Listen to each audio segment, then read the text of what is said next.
Биздин пайдалуу китептер каналына кош келипсиздер.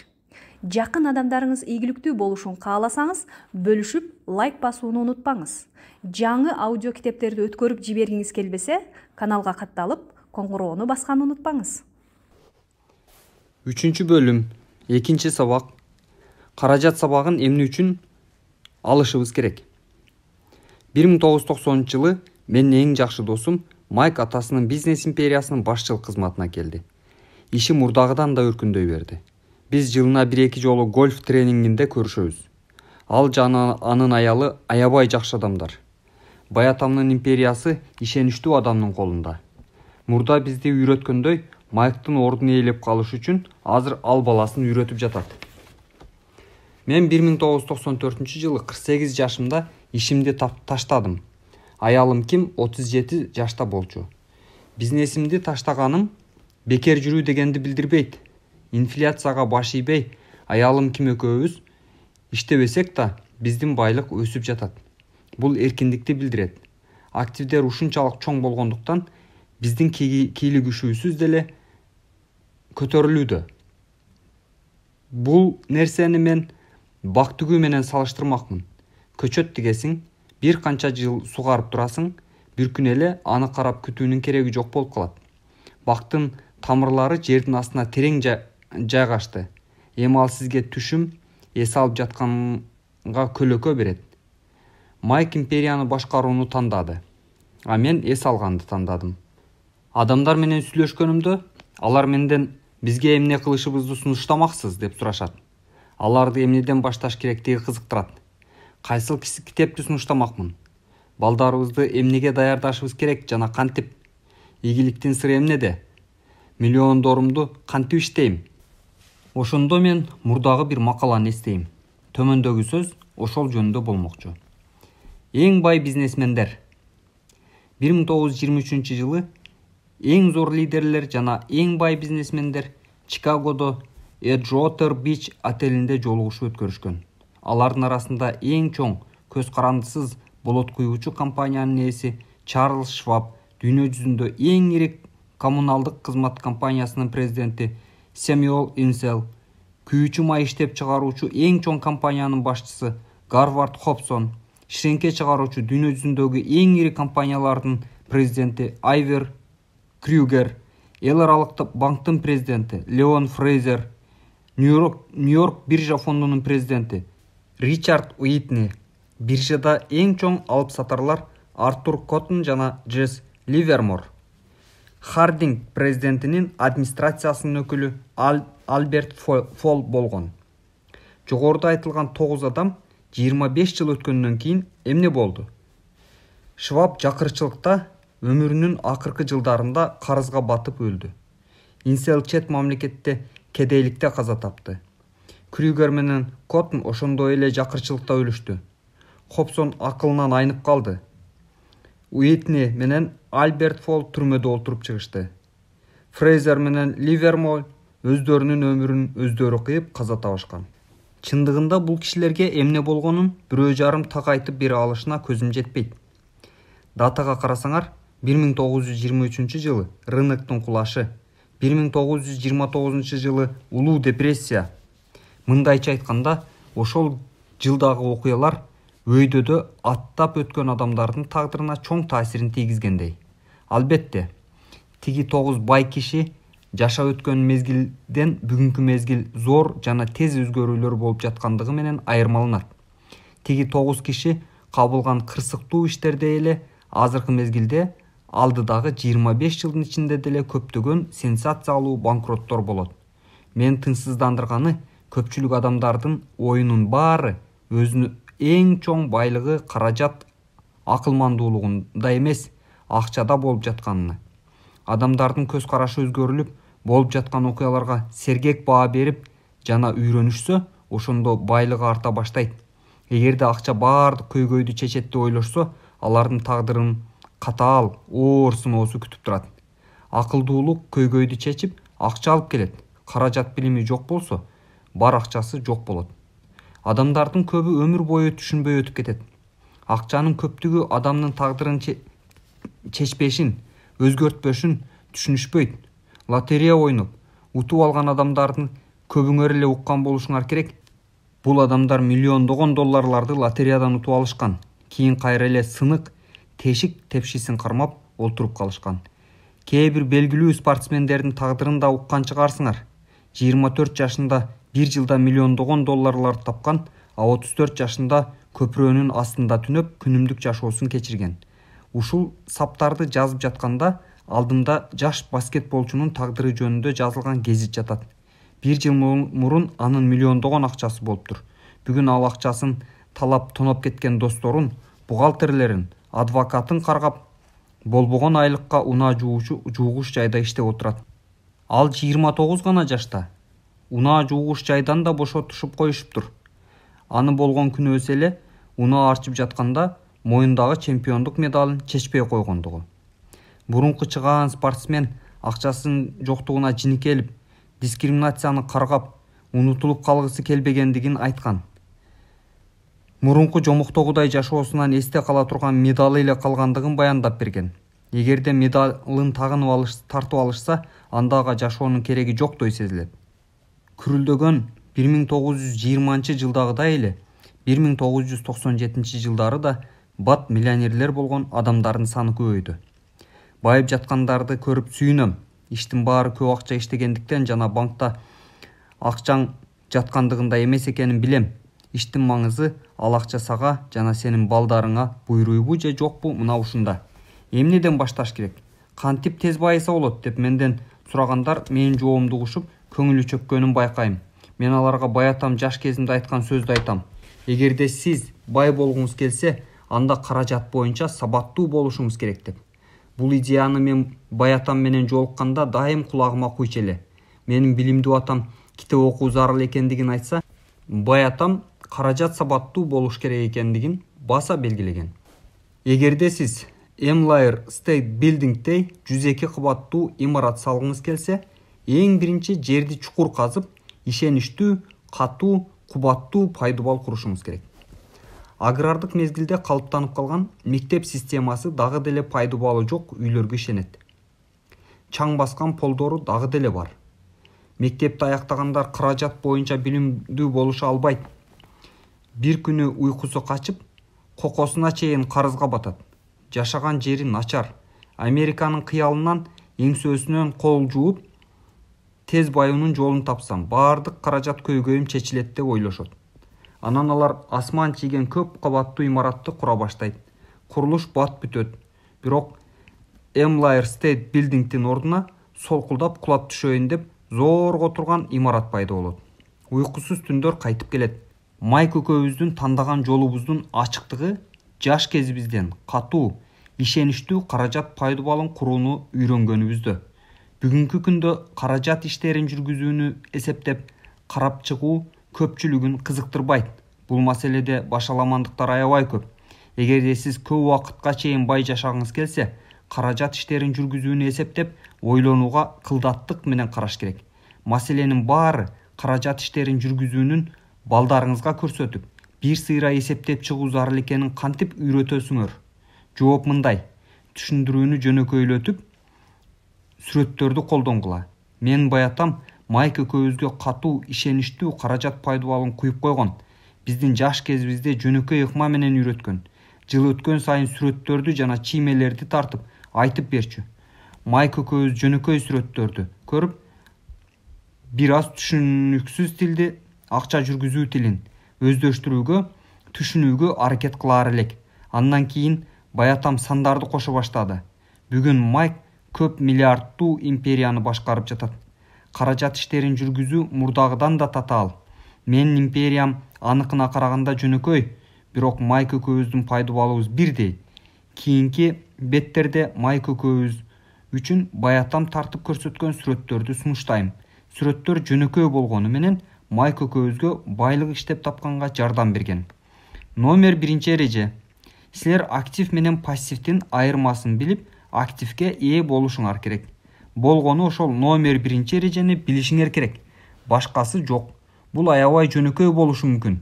Бирок көпчүлүк элдер актив менен пассивдин айырмасын билишпей, каражат күрөшүн жүргүзүп келет. Бай адамдар актив алышат.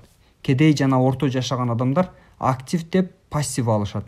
Баятан бизди тамашалап жатат го дегенбиз. Биз чоңоюп калган болчубуз. Бай болуунун сырын күтүп турганбыз. Жооп аябай жөнөкөй болгондуктан биз көпкө ойлонуп олтуруп калдык. Актив деген эмне деп сурадым мен ошондо. Азыр сени ал маселе көп деле тынчыңды ала бербесин деди Баятам. Бул идея силердин мээңерге жакшылап сиңсин. Эгер анын жөнөкөйлүгүн түшүнүп алсаңар, силерде план пайда болот жана жашооңордо акчадан кыйналбайсыңар. Актив эмне экенин билип, аны алсак эле бай болосуңар дейсизби деп сурадым мен. Дал ошондой деп башын ийкеди Баятам. Эгер сиз айткандай эле ал жөнөкөй болсо, анда эмне үчүн башкалар бай эмес деп сурадым мен.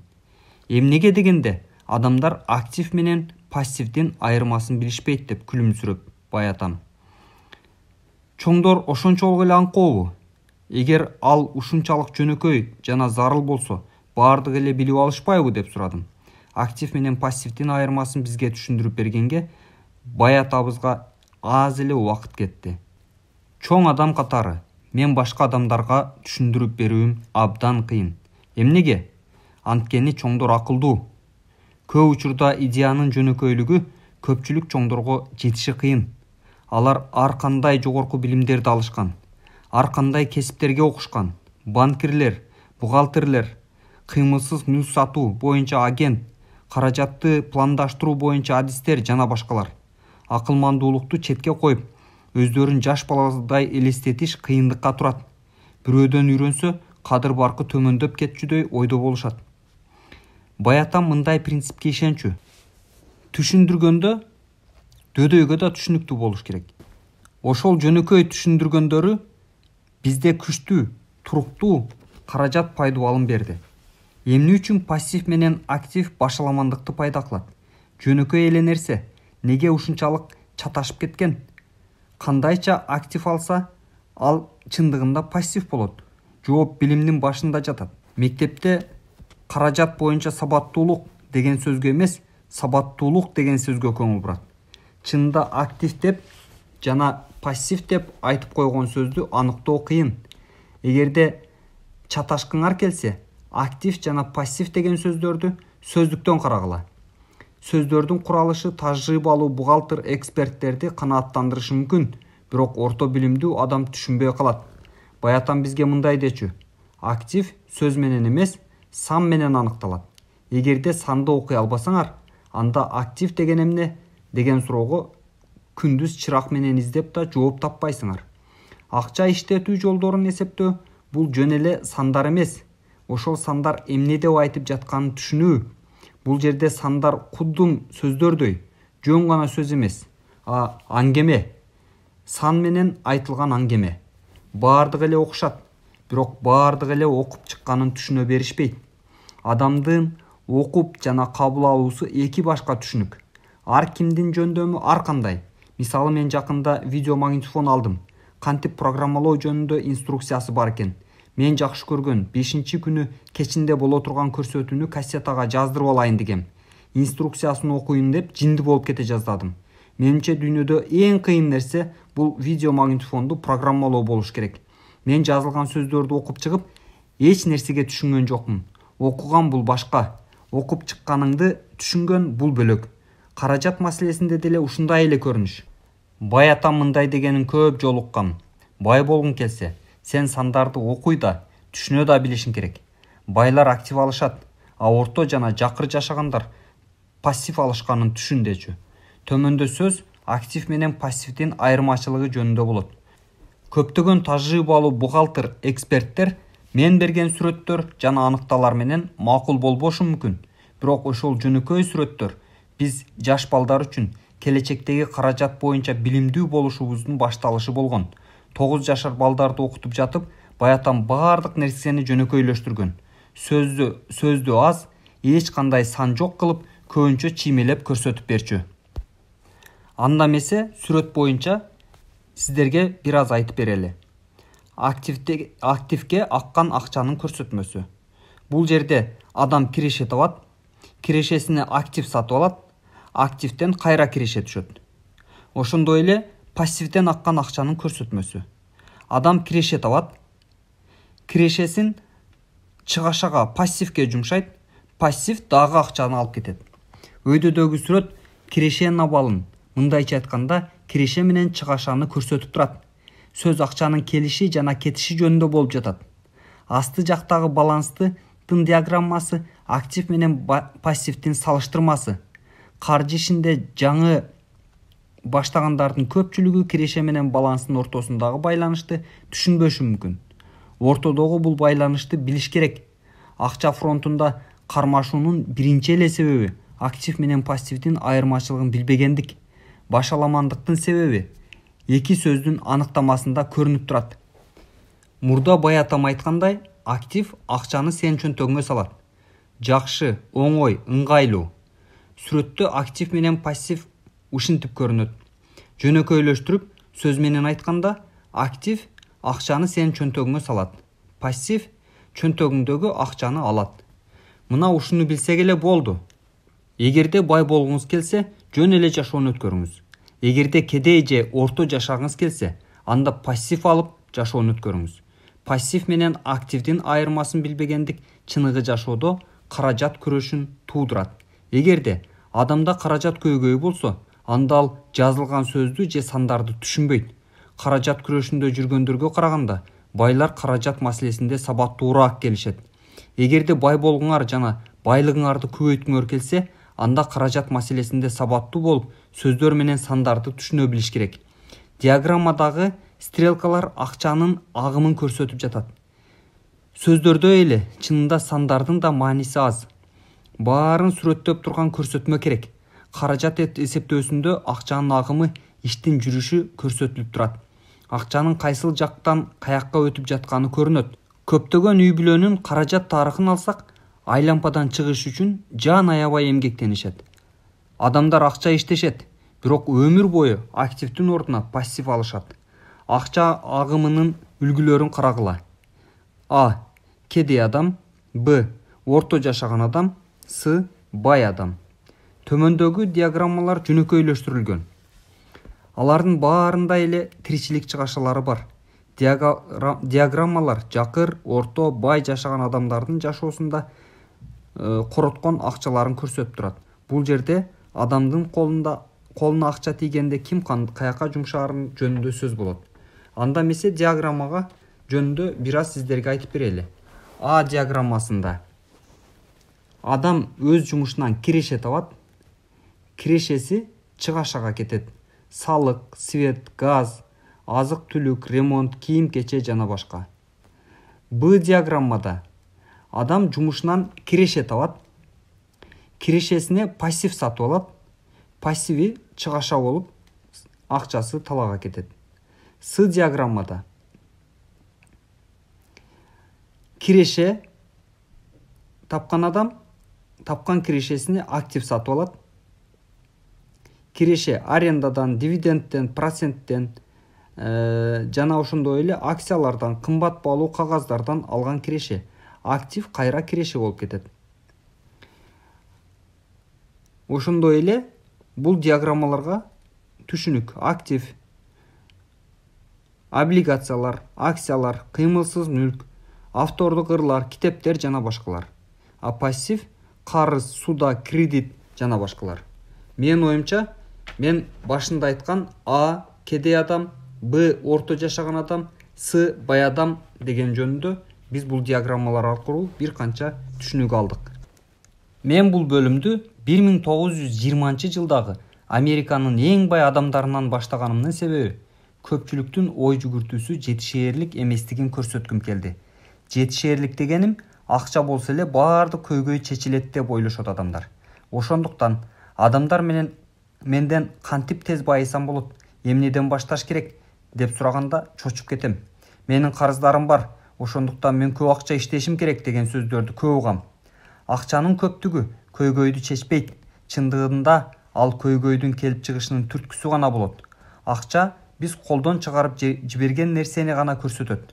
Акча олдоксондукка жолду жарык кылып көрсөтүп берип турат. Мына ошондуктан көпчүлүк адамдардын башына асмандан байлык түшсө деген ой келет. Мисалы, мурас, лотерея утушу дейли. Мурдагы акчага муктаждык кейпине келет же андан да төмөн түшүп кетет. Адам дайыма эле акылдуулук менен акчаны колдоно албайт. Сарптай билбесе акчанын баары суудай агып кетет. Биз мектепте, жогорку окуу жайларда окуп, кесип алабыз деп көп жолу айткам. Ансыз болбойт. Кесибибизди жакшы өздөштүрүп, ошону менен акча иштетишти үйрөнөбүз. 60-жылдары мектепте мыкты окуп жүргөн окуучуларды сөзсүз врачтын кесибин тандайт деп ойлошкон. Себеби ал кесип көп киреше алып келе турган кесип болуп саналган. Азыр врачтарда каражат тартыштыгы бар. Андайды мен эң жаман көргөн душманыма да каалабайт элем. Коопсуздук компаниялары бизнесиңди көзөмөлдөп, саламаттыкты сактоо мекемесин бийлейт. Бийлик кийлигишет. Доктурлардын мыйзамдарын жана алардын укуктарын бузушкан учурлар да кездешет. Бүгүн жаштар баскетбол жылдызы, Тайгер Вудзага окшоп гольф оюнчусу, компьютердик гений, кино жылдызы, рок жылдызы болгусу келет. Эмнеге дегенде, акчаң көп болот, атактуу болосуң, келечеги бар. Мектеп окуучуларын билимге кызыктыруу да кыйын. Окуучулар каражат ыкмасын мектептен өтпөгөндүктөн миллиондогон билимдүү адамдар өзүнүн кесиби боюнча ийгиликтерге жетишкен болсо да, эртели кечпи баары бир каражат күрөшүнүн ортосунда калышат. Алар андан да катуу иштешет, бирок каражат жагынан бир да кадам алдыга жыла албайт. Алардын каражат сабаттуулугу жок. Акчаны кандай жол менен табылышы жана акчаны тапкандан кийин аны кандай жумшашты билишпейт. Акчаны иштеп тапкандан кийин кантип акылдуулук менен жумшаганды, акча сен үчүн иштеп беришин үйрөнүш керек. Акчанын агымын түшүнбөгөндүктөн көпчүлүк адамдар эмне үчүн каражат көйгөйү бар экендигин айта алышпайт. Жогорку билимдүү, өзүнүн жумушунда ийгиликтерге жетишкен, бирок каражат боюнча билимсиз болушу мүмкүн. Мындай адамдар жан талашып иштешет. Эмнеге дегенде, алар үчүн акча кантип иштеп беришин жолун үйрөткөн эмес. Акчанын артынан түшүп сазга бата баштайт. Жан талашып иштеген адамдардын жашоосу бир калыпта болот. Үйлөнгөндөн кийин бактылуу, жогорку билимдүү 2 жаш бир адам жашай турган арзан батирде жашап башташат. Өздөрүнүн кыялындагыдай үй сатып алабыз. Ал жерде бала чакабызды чоңойтобуз деп акча үнөмдөшөт. Аларда 2 киреше бар. Жумуш орундарында өскөнгө аракет жасашат. Кирешеси да чоңоет. Алардын кирешеси көбөйгөн сайын алардын чыгашасы да өсө баштайт. Бул Д жана Е сүрөттөрүндө жакшына көрсөтүлгөн. Көпчүлүк үчүн номер 1 чыгаша бул салык. Адамдардын табышына карай алынган салык негизги чыгаша деп эсептейт. Бирок көпчүлүк америкалыктар үчүн социалдык камсыздоо эң чоң салык. Айрыкча жумушчунун чөнтөгүнө зыян келтиргени медицина тейлөө тармагына жумушчунун кирешесинен 15% кармап калганы. Бул акча түздөн түз ишканадан медицина тармагына кетет. Жумушчунун колуна тийбейт. Ошол колго тийбеген акчадан дагы салык кармап калынат. Мына ушундай болуп пассив өсөт. Жанагы жаш жубайларга кайрылсак, алардын кирешеси өсө баштайт. Кыялындагы үйдү сатып алышат. Жаңы салык чыгат. Мүлктүн салыгы. Андан кийин жаштар жаңы машина, үйүн жасаш үчүн жаңы эмеректерди алышат. Бир күн эле пассивде кредит төлөө кагазы, карыздары пайда болуп калганын көрүшөт. Эми алар келемиш айлампасы деген капканга түшүштү. Балалуу болушат. Дагы жан талашып иштешет. Айлампада айланып жүрүшө беришет. Тапкан акчасы көбөйгөн сайын салык да өсө баштайт. Почта менен кредиттик картасы келет. Аны колдонушат. Анын ичинен акча кемей баштайт. Сууда берген компаниядан чалып, силердин эң чоң мүлкүңөр үйүңөр. Үйдүн баасы мындан нары кымбаттайт деп сүйүнчүлөйт. Сууда берген компания үйүнүн акчасын төлөшүнө оңой болуш үчүн жаштарга жеңилдетилген шартта сууда сунуштайт. Репутацияңар жакшы деп ыңгайлуу жолду сунуштап, керектүү карыздан жеңил кутулуш үчүн кредиттик карточка менен төлөсөңөр салыктын пайызы аз болот дейт. Желкесинен оор нерсе түшкөнсүп, жеңилдене, айткан шартка макул болот. Кредиттик карточка үйдүн акчасынан кутулганды жапса, керектөөчү карыз закладнойго, күрөөгө коюлган мүлк жөнүндө жазылган актыга өтүп кетет. Жаштарга төлөө жеңилдейт, себеби кредит 30 жылга узартылат. Азыркы айтып кеткен жаш жубайлар менин тааныштарым. Кезигишип калганыбызда алар менден кантип чоң акча иштеп тапса болот, айтып бере аласызбы деп сурашат. Чыгаша кылганга көнүп калгандан кийин чоң кирешелүү жумуш издегенге мажбур болот. Колундагы бар акчага туура эмес мамиле жасап жаткандыгын кыялына да алышпайт. Алар жөн эле каражатты жумшоо боюнча сабатсыздар. Себеби актив менен пассивдин айырмасын билишпейт. Көп суммадагы акча кимдир бирөөнүн каражат көйгөйүн чече бербейт. Акылмандуулук көйгөйдү чечет. Менин бир досум карызы барларга дайым бир сөзүн кайталайт. Эгерде сиз карызга батып бара жатканыңызды көрүп турсаңыз, аңды тереңдетпеңиз дейт. Мен бала кезимде япондор 3 күчкө ишенишет деп айтчу атам. Кылычтын, байлыктын жана күзгүнүн күчүнө. Кылыч күчтүн белгиси. Америка өзүнүн армиясын куралдандыруу үчүн триллиондогон долларларды жумшаган жана дүйнө жүзүндө биринчилерден болуп турат. Байлык акчанын суммасын көрсөтүп турат. Оозу кышык болсо да байдын уулу сүйлөсүн деп бекеринен айтылган эмес. Күзгү бул өзүңдү таануу. Япондордун уламыштарында айтылган 3 күчтүн эң баалуусу өзүңдү таануу болуп эсептелинет. Кедей жана орто жашаган адамдар көпчүлүк учурда акчанын күчүнө баш ийишет. Эртең менен туруп, өздөрүнө жасап жаткан ишинин жөнү барбы деп сурагандын ордуна жан талашып, өздөрүнө тескери иш кылышат. Акча эмне экенин түшүнө бербейт. Жогорку билимдүү адамдар акчанын күчүнөн коркушуп, тагдырын башкарууга жол беришет. Акчанын күчү адамдарга каршы колдонулат. Эгерде күзгүнүн күчүн колдонсо, алар бул нерсенин мааниси барбы деп өздөрүнөн сурамак. Бирок көпчүлүк учурда ички дүйнөсүндөгү акылдуулукка, акылманга ишеништин ордуна калың элге аралашып кетет. Башкалар жасап жатканын көрүп, ал да ошону жасайт. Өз алдынча изденүүнүн ордуна жалпы эрежеге баш ийген жеңилирээк, көп учурда ойлонбой эле башкалар жасаганды кыла берет. Ал адамдар кандай идеяны тандашат? Акчасын инвестициялайбы же менин үйүм менин активим дейби? Алар менин үйүм менин активим, менин үйүм менин эң чоң каражат салымым дегенди тандайт. Кийин дагы тереңирээк карызга батыш үчүн бир аз жеңилдетилген салык жүгүн тандашат. Ишеничтүү жумуш изде. Ката кетирбегенге аракет кыл. Тобокелдик рискке барба же тобокелдик кылба. Эл эмне дейт деген өлүмдөн да коркунучтуу куру намыска алдырышат. Эмнеге дегенде, катардан чыгып калгандан, сын тагылгандан, адамдардын күлүшүнөн корккондуктан деп психологдор чечмелеп беришет. Башкалчалардан өзгөчөлөнүп калам деп корккондуктан көйгөйүн чечүүгө бөлөк жолдорду издешпейт. Мына ошондуктан менин билимдүү атам япондор күзгүнүн күчүн баалаган дечү. Качан адамдар күзгүгө көрүнгөндө, мындайча айтканда өзүн таануу. Күзгүгө көрүнгөндө гана чындыкты табышат. Көпчүлүктүн болжол менен жасап көр деп айткандарынын себеби коркунуч. Спортто болобу, мамиле түзгөндөбү, карьерадабы, акча маселесинде болобу, коркунуч эч качан жакшылыкка алып барбайт. Коркоктук коомдун пикирине баш ийдирет. Сен үйүң сенин активиң. Суд алсаң, карыздарыңдан кутуласың. Жан талашып эмгектен. Бул жумуш орнуңда өсүү. Качандыр бир күндөрү мен вице-президент болом. Акчаңды үнөмдө. Маянамды көтөргөндө чоң үй сатып алам. Мамлекеттин пайыз карыздары ишенимдүү. Башкалар жүргөн жол менен басканга аракет кылгандыктан көптөгөн чоң каражат көйгөйлөрүн туудурат. Ички дүйнөбүздөгү акылмандуулукка түз мамиле кылыш үчүн жана коркуу сезимине өзүбүздү баш ийдирбөө үчүн биз кээде күзгүгө көрүнүп турушубуз керек.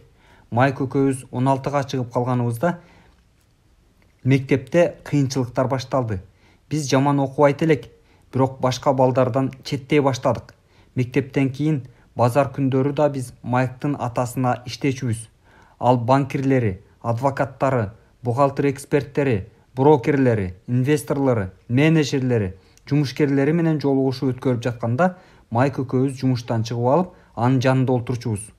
13 жашында мектепти таштап койгон киши эми элди башкарып, жол көрсөтүп, жумушчуларына тапшырма берип отурчу. Алардын баары билимдүү адамдар болчу. Алар ага баш ийишчү жана туура эмес иш жасап коюшса, Майктын атасынан коркуп турушчу. Ал киши башкалардын эчак тапталган жолу менен кеткен жок. Башкалар ушуну жасашат, биз да алардан бөлүнбөшүбүз керек деген пикирди четке кагып, өзүнүн ой жүгүртүүсүн калыптандырды. Ал колумдан келбейт деген сөздү жек көрчү. Ага бирдемкени жасаткыңыз келсе, жөн эле менин оюмча бул нерсени сиз жасай албайсыз деп коюш керек эле. Мектеп менен коллежде алган сабактарга караганда анын жолугушууларында отуруп көп билим алдык.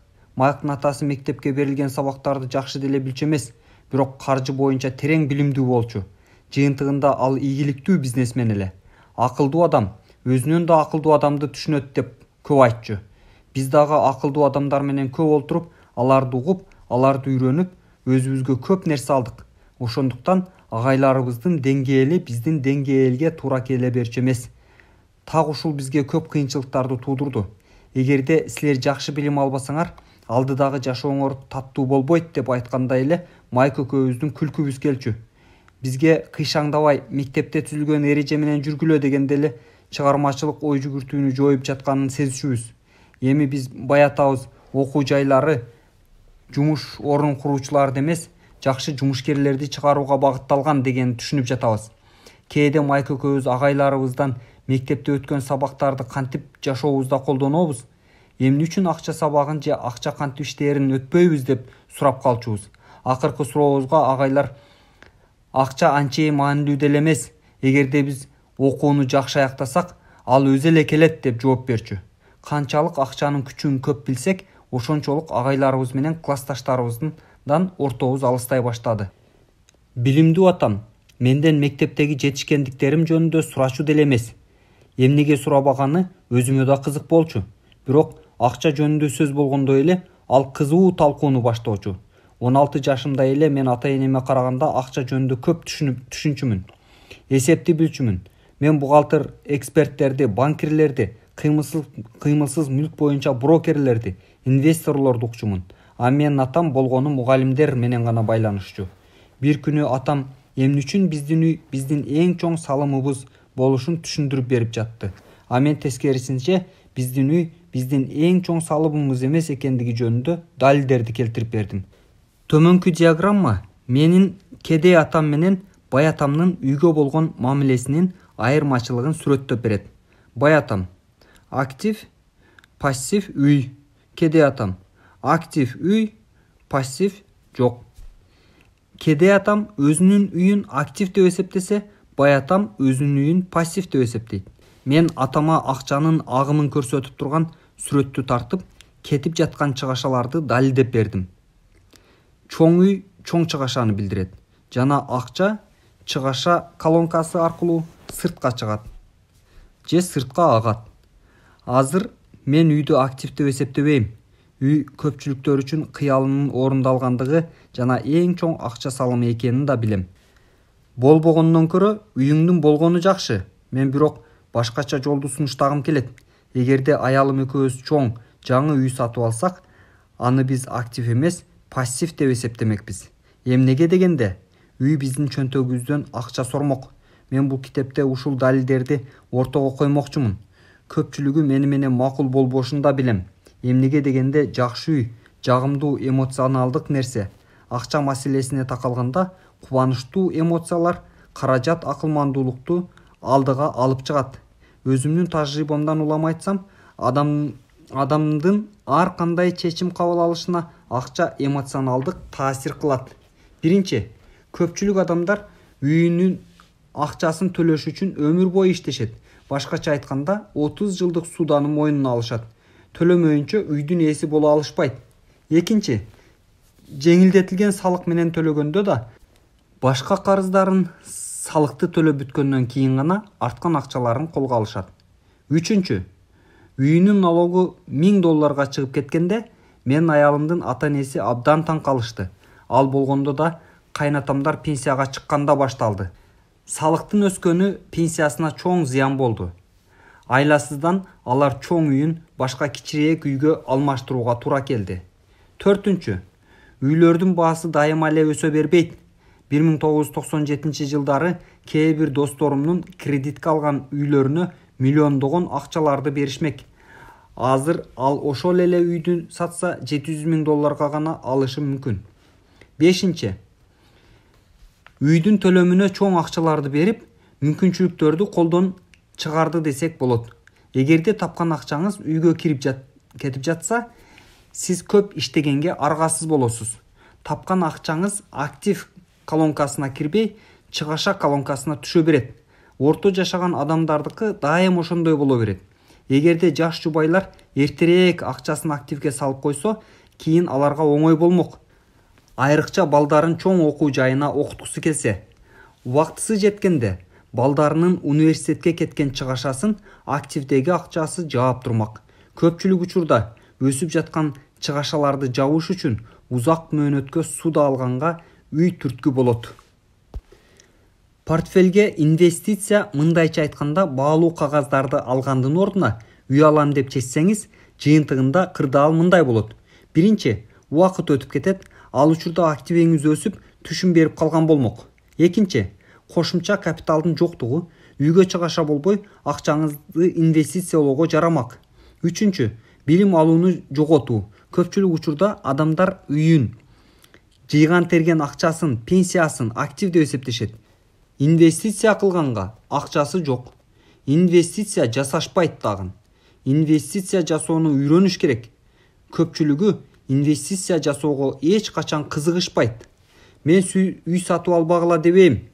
Мен болгону актив менен пассивдин айырмасын билгиле дейм. Мен чоң үй сатып алгым келсе, үйгө сарптала турган акчаны жаап туруш үчүн биринчи кезекте актив алам.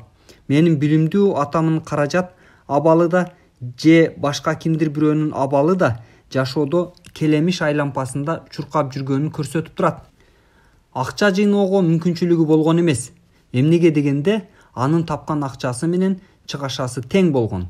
Жыйынтыгында анын пассиви кредиттик карыздар активинен өсүп кетчү. Ошол эле мезгилде баятам жашоодогу каражат абалы инвестицияга көп көңүл буруп, пассивди азайтканын көрсөтүп турат. Төмөндөгү сүрөттү көрсөңүздөр, эмне үчүн байлар бай беришин түшүнөсүздөр. Бул сүрөттө киреше, чыгаша, закладной төлөмү, салыктар, коопсуздук төлөмү, страховка да, ремонт, коммуналдык төлөм, киреше чыгашага айланып атат. Актив графасы көп киреше алып келип, баардык чыгашаны жаап турат. Жыйынтыгында байлар байы берет.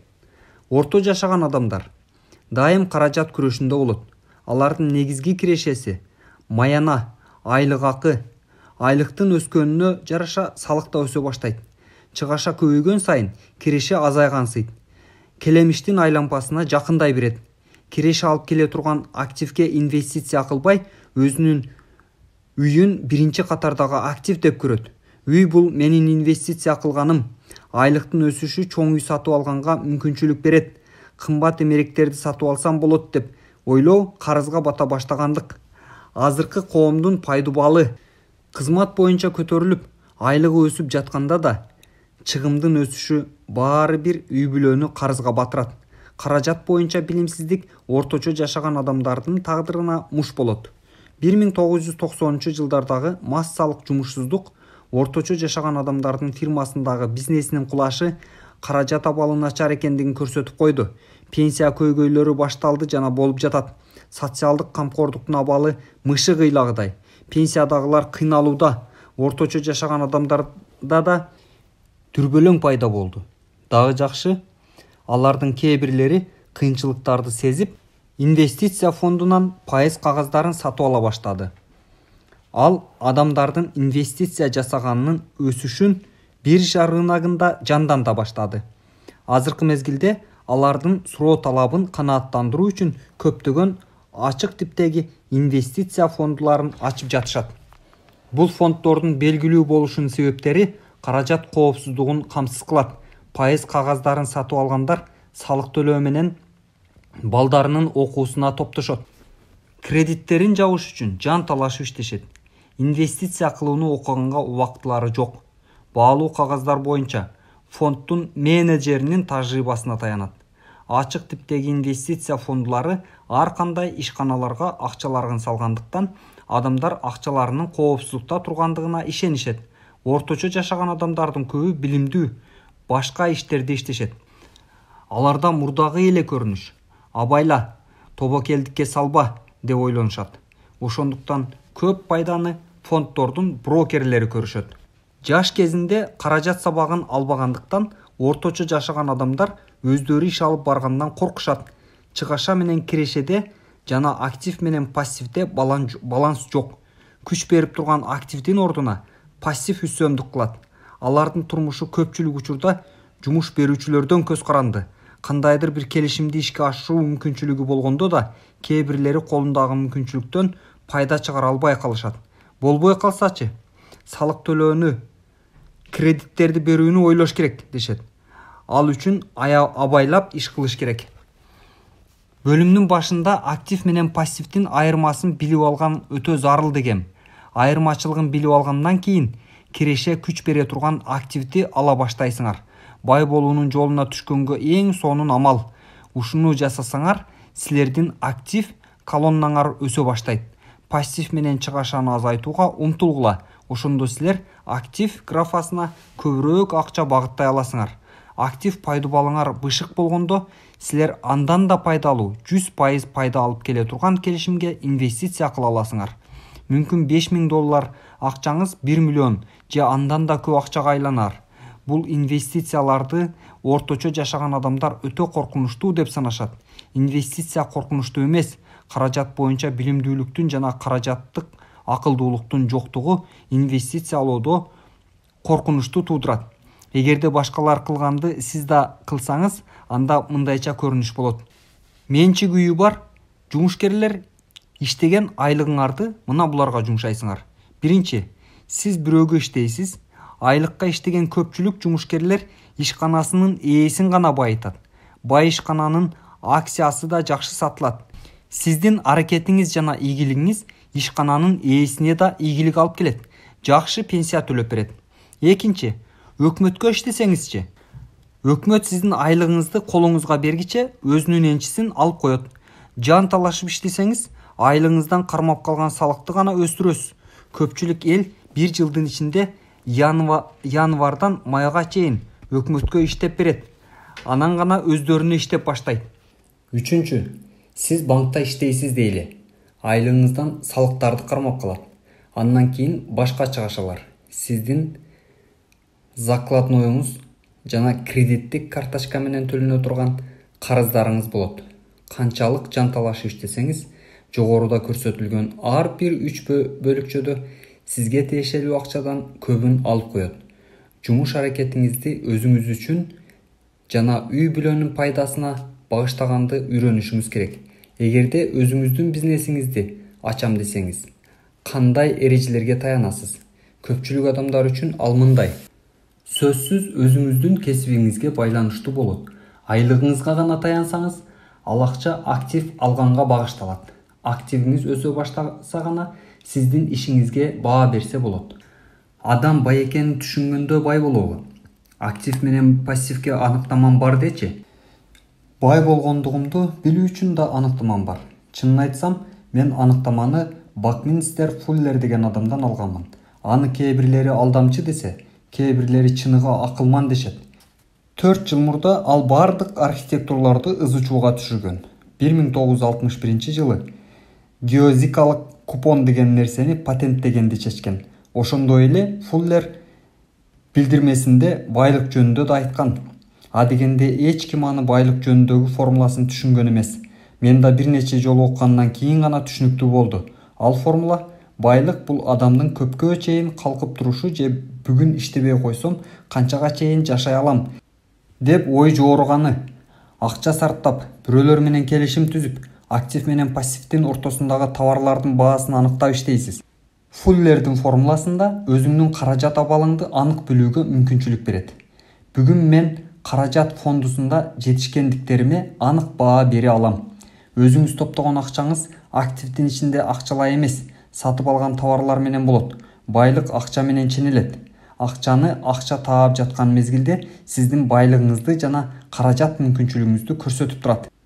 Байлык бул чыгаша графасына агып жаткан акчага караганда актив графасына көбүрөөк аккандагы десе болот.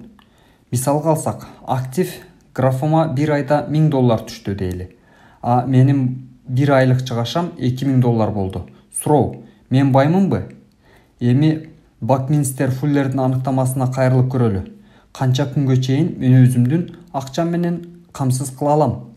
Bir айда алсак, мындайча айтканда 30 күн. Фуллердин аныктамасы менен акча мага 15 күнгө чейин эле жетет. Актив графасынан агып келген акча bir айда $2000 түссө, анда мен бай боломбу? Жок, мен байып кеткеним жок. Бирок окаттуу адаммын. Азыр мага актив күч берип, ай сайын чыгашамды жаап турган кирешем бар. Эгерде мен чыгашамды көбөйткүм келсе, биринчи кезекте активден агып жаткан кирешемди көбөйтүшүм керек. Ошондо мен өзүмдү дөөлөттүүлүгүмдү кармап тура алам. Актив менен пассивди туура колдонсом, мен маянадан көз каранды болбойм. Эгерде жумушумду таштап койсом да, актив аркылуу келген кирешем менин bir айлык чыгашамды жаап турат. Эми менин кезектеги максатым актив графасына көп акча түшүрүү жана анын өсүшүнө жетишүү болду. Активим канчалык көп өсө баштаса, акчанын агып келиши да ошончолук көбөймөк. Кеткен чыгашка караганда активден чыккан акчанын агымы өсө баштаганда мен байый баштайм. Байлыгым көбөйөт. Кара жумуштан түшкөн кирешеге караганда башка булактардан түшкөн кирешем көтөрүлөт.